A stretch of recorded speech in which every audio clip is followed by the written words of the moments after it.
Hoje eu vou contar como foi o nosso processo para trazer a nossa gatinha Vacila aqui pro Canadá. A primeira coisa de tudo que a gente fez foi ligar lá na companhia aérea e perguntar se tinha vaga na aeronave que a gente ia viajar. É limitado o número de pets por voo, eu acho que é de 3 a 4 pets, se eu não me engano. Então se você quer que ele vá no seu pé, você precisa ligar e confirmar isso para poder separar uma vaga para ele no seu voo. Na maioria dos casos, eles aceitam até 10 quilos, ou seja, o seu pet dentro da caixinha tem que dar 10 quilos no total, que é o peso de uma mala de mão permitida. Então, se no total der até 10 quilos, você consegue levar o seu pet com você dentro do avião. Você precisa pagar uma taxa para poder conseguir levar o seu pet, então o valor varia se ele vai na cabine ou se ele vai no bagageiro. Pela nossa companhia, que foi a Air Canada, a gente pagou em torno de 50 dólares americanos para poder ter essa vaga. Uma coisa muito importante que você precisa saber é que cada companhia tem uma exigência para a caixinha de transporte. Então você tem que verificar direitinho qual o tamanho, qual a largura, qual a altura permitida para a sua companhia. A gente foi pelo Air Canada, mas a caixinha que a gente comprou foi essa daqui. Ela é na verdade da Latam. A gente gostou bastante dessa daqui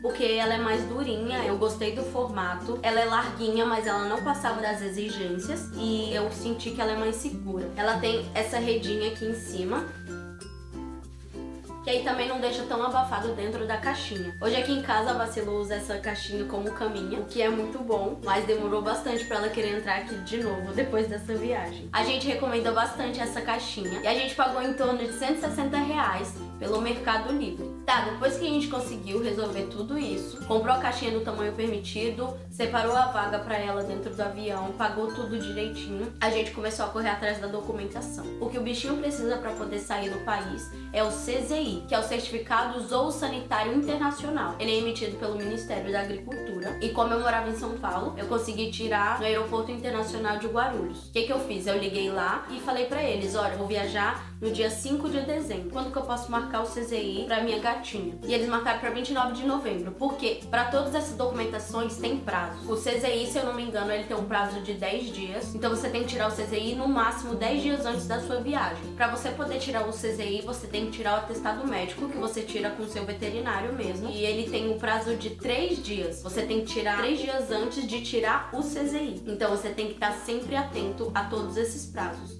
Lá no site do Ministério da Agricultura, você consegue tirar um modelo de atestado, mas no meu caso eu não fiz assim. O meu veterinário, ele fez o próprio dele e deu certo também. Tem as mesmas informações que teriam se eu tivesse tirado o modelo.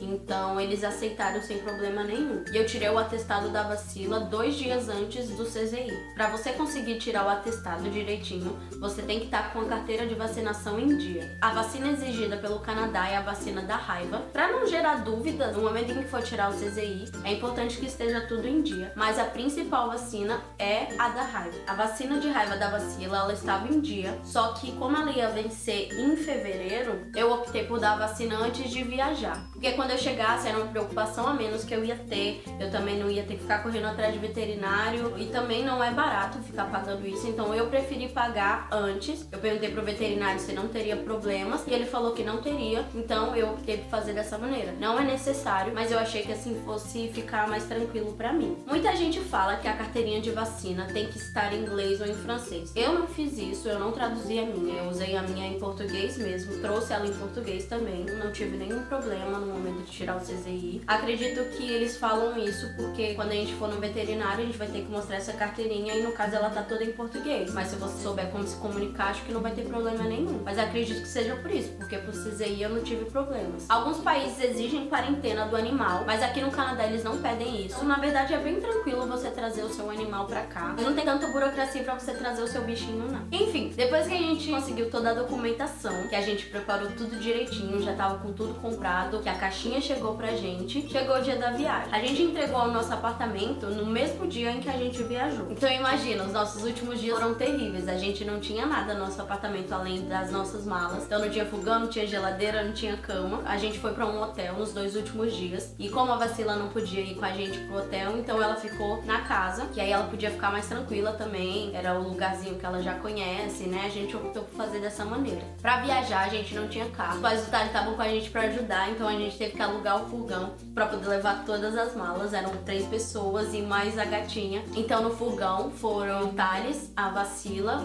as malas e meu sogro. E eu, minha sogra e meu cunhado fomos de ônibus. Eles foram bem cedo porque a gente deixou pra pegar o CZI no mesmo dia, porque como era tudo no mesmo lugar, a gente achou que seria mais fácil. E o trânsito em São Paulo também é um caos, então a gente tinha que estar com tudo preparado. Então nisso a Vacila ela já estava dentro da caixinha mais ou menos 1 hora. Aí quando a gente chegou lá, até o embarque ia demorar mais umas 3 horas. Então ela ficou lá dentro já um total de 4 horas. Antes de viajar eu não tirei nada dela, não tirei comida, não tirei água. Então pra caso ela fizesse alguma necessidade, eu comprei esses tapetes higiênicos aqui e coloquei eles dentro da caixinha, mas no final das contas ela nem fez nada. Ela também não reclamou em momento algum. Ela foi dormindo quase a viagem inteira, mas depende muito do bichinho também. Tinha uma moça que tava do nosso lado e ela tava com 2 gatos e um deles não parava de miar. Eu não consegui ouvir, mesmo estando do lado, mas acredito que quem tava na frente ou atrás devia estar escutando. A gente não pode tirar o animal em momento algum, mas ela acabou tendo que tirar. Ninguém da companhia reclamou, mas ela precisou tirar porque ele tava muito assustado, ele tava arranhando, tava se arranhando todo. Então depende muito do bichinho mesmo. A Vacila foi dormindo o caminho inteiro. Uma hora ou outra ela dava um miadinho, eu ia lá, fazia um carinho nela, e aí ela voltava a dormir. Dei uns petisquinhos também, ela foi ficando mais tranquila, assim, consegui dar um pouquinho de água. Mas ela não fez xixi, não fez nada. E aí isso foram 10 horas de viagem. Dava pra ver que ela tava meio assustada, mas a gente não teve problemas com ela. Depois dessas 10 horas a gente chegou em Toronto. E aí a gente foi passar na alfândega dos animais. E também a gente não teve problema nenhum. Na alfândega, a moça tirou ela, pôs ela numa mesinha. E também não foi nada muito clínico, assim, sabe? Eles olharam ela, acho que era só pra verificar se era um animal mesmo. Olhou se não tinha nada no pelo, sabe? Já ouvi falar que tem gente que leva droga, essas coisas no pelo. Não sei como, mas eles verificaram isso e foi isso, assim, não teve nada demais. Como acabou demorando um pouco na imigração, a gente acabou perdendo o voo. E nisso foi mais 1 hora esperando o próximo avião. E depois foi mais meia hora de viagem de Toronto pra London. E aí quando a gente chegou em London, a gente já veio direto aqui pra casa. E na hora que a gente chegou, já abri a caixinha pra ela já foi saindo. Coloquei mais um tapetinho que eu tinha trazido extra, né, pra caso ela precisasse. E aí a gente já foi direto no Dollarama, compramos uma caixinha improvisada, compramos areia e ela foi super tranquila. A adaptação dela foi muito melhor do que eu imaginei. A casa é grande, então ela gosta bastante de ficar aqui. Hoje ela tá super tranquila. A gente abre a janela, ela adora ficar no ventinho frio. Colocamos ela na neve uma vez e ela adorou, ela não queria sair mais de lá. Agora ela quer ficar indo lá pra fora o tempo inteiro. Mas a gente não tem grade aqui, né? A gente não pode, é proibido. Isso é importante também saber. É proibido colocar grade aqui, não pode. Na janela a gente tem uma telinha que acho que é pra mosquito. E aí por isso a gente deixa ela ficar na janela. Mas ainda assim você tem que ficar de olho, porque não é seguro como uma tela, né? Mas funciona, ela pelo menos consegue ficar na janela. Ela, assim como a gente, tá adorando ficar aqui e tá aproveitando ao máximo esse lugar maravilhoso. Enfim, essa foi a nossa história. Eu espero que você tenha gostado. Se você quer saber de mais alguma história nossa, ou tem alguma dúvida, alguma sugestão de vídeo, deixa nos comentários aí embaixo. Não se esqueça de se inscrever no meu canal, deixa seu like, compartilha. Muito obrigada por ter assistido e até a próxima. Bye!